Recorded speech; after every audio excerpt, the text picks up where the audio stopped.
Nah, tolong dibedakan. Tujuan bahasa Arabnya maksud. Bahasa Indonesia ya, bahasa Arab itu ilahi anta maksudi, maksud. Maksudnya kepatuhan kepada Allah. Allah aja bersolawat, masa situ enggak solawat?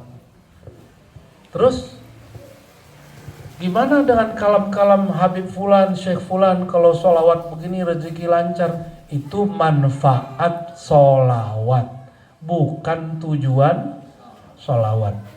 Kita mau ke Semarang, tujuannya kemana? Di tengah jalan ada pemandangan indah, ada kebun-kebun, ada berbuah kebunnya. Menyaksikan memandang kebun itu faidah, terhibur. Tujuannya bukan menghibur mata, melihat yang indah-indah. Tujuannya kemana? Ke Semarang. Jangan sampai karena faedah menghibur mata, melihat yang indah-indah, memetik buah, tujuannya lupa. Ya, inilah misi kita selama ini. Kenapa kita kemudian pernah terlompat dari mulut Al-Fakir ini? Jangan selawat kayak selawat onta. Onta jumpa Nabi setelah syahadat, dia ngadu, ya Rasulullah, perutku lapar, kerjaku banyak. Jumpa Rasul yang diadukan masalah perut. Ini banyak yang mirip-mirip begitu. Udah nyampe di Ka'bah, antara Hajar Aswad dan pintu yaitu Multazam, dia doa yang disebut-sebut hanya dunia. Ya Allah, utang saya, ya Allah, saya, ya Allah, hajatku, ya Allah. Begitu terus. Di tempat suci yang disebut barang-barang tidak suci. Kata Nabi nih, wahai sahabatku, maukah aku tunjukkan kepada kalian hakikat dunia? Sahabat kemudian mengatakan, iya wahai Rasulullah. Lalu Rasulullah ajak sahabat-sahabat jalan. Kemana jalannya? Ke tempat pembuangan bangkai. Kata Nabi Nuh, lihat, itu lembah bangkai, lembah kematian. Itulah hakikat dunia. Berarti kalau, mohon maaf, lagi sholat itu suci atau tidak? Syarat sholat aja suci.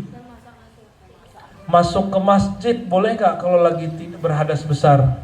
Nggak boleh. Kenapa? Tempatnya suci. Apalagi pusatnya masjid, namanya Al-Masjidil Haram. Pantas nggak bawa bangkai disebut-sebut di situ? Hakikat dunia apa? Hakikat dunia tadi kata Rasulullah, bangkai. Pantas nggak kita udah nyampe di tempat suci, kita kadukan hajat kita kepada si bangkai? Pantas nggak? Maka di Quran Allah menyindir nggak tanggung-tanggung. Kalau orang haji umroh, wa minan nasi may yaqulu rabbana atina fid dunya hasanah wa ma lahu fil akhirati min khalaq. Orang ada, ini Allah yang ngomong, surah Al-Baqarah itu, di antara manusia udah nyampe di hadapan baitku, rumahku, tempat suciku, yang diadukan cuma urusan dunia. Robbana atina, pakai robbana lagi. Iblis doa pakai robbana, langsung dia kekal sampai kiamat. Pakai rob doang.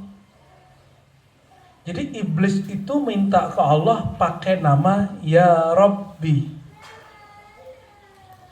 Dia jadi abadi dari awal dia kemudian berkasus begitu dengan Nabi Adam, kiamat baru dia mati. Ini sampean kalau doa pakai ya Rabbi, selama itu enggak permintaannya?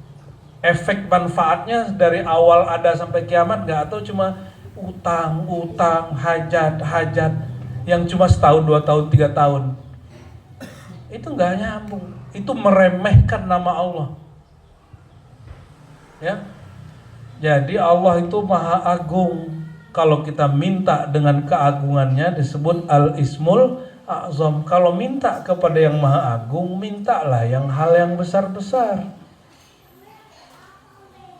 Sedikit sekali manusia yang mengatakan waktu lagi di Multazam tuh mintanya urusan dunia plus akhirat. Sedikit sekali. Rabbana atina fid dunya hasanah. wa fil akhirati hasanah. Saya mau tanya, ini terjemahnya apa? Rabbana atina. Ya Allah, Tuhan kami, berilah kami kebaikan di dunia dan kebaikan di akhirat. Pertanyaannya, kebaikan di dunia itu apa? Apa kebaikan di dunia? Rumah segede rumahnya Mas Arif, ya. Ya, ini kebaikan atau enggak? Rumah Sahroni dijarah orang kok, ya. Gede rumahnya. Kasihan kita itu. Ada uya-uya, rumahnya udah bagus sebelum jadi anggota DPR, dijarah juga sama orang. Kasihan kita. Cuma karena lompatan lisan yang sedikit, digoreng, Masya Allah, ya. Itu modalnya belum balik tuh jadi anggota DPR tuh, uya-uya tuh. Dijarah orang kan. Secara manusiawi ya. Tapi emang ekspresinya tahu dah wallahu alam apa di isi hati mereka itu. Wakil rakyat tapi tidak mewakili rakyat, dia hanya mewakili dirinya sendiri. Saya kasihan bukan dia dijarahnya. Kita kasihan dia kok ngomong tolol gitu kan. Ada kan dia ngomong tolol. Itu yang kita kasihan. Harusnya kalau wakil rakyat kalimat-kalimat begitu udah gak muncul lagi. Betul gak? Sahabat kita Gus Miftah itu ngomong tolol tuh udah biasa banget, goblok udah biasa. Tapi karena dia jadi pejabat publik jadi nggak biasa. Malah dia ngomong lebih parah dari itu kan. Nah ini emang kalau jadi pejabat begitu. Padahal gaji dia jadi pejabat sama dia ceramah, gede dia ceramah itu. Ya, semoga Allah jaga hati kita dan hati beliau ya. Jangan sampai karena perbedaan kita menghina orang. Apa kebahagiaan, apa kebaikan dunia apa? Hasanah fid dunia itu apa? Apa duit gaji? Enggak.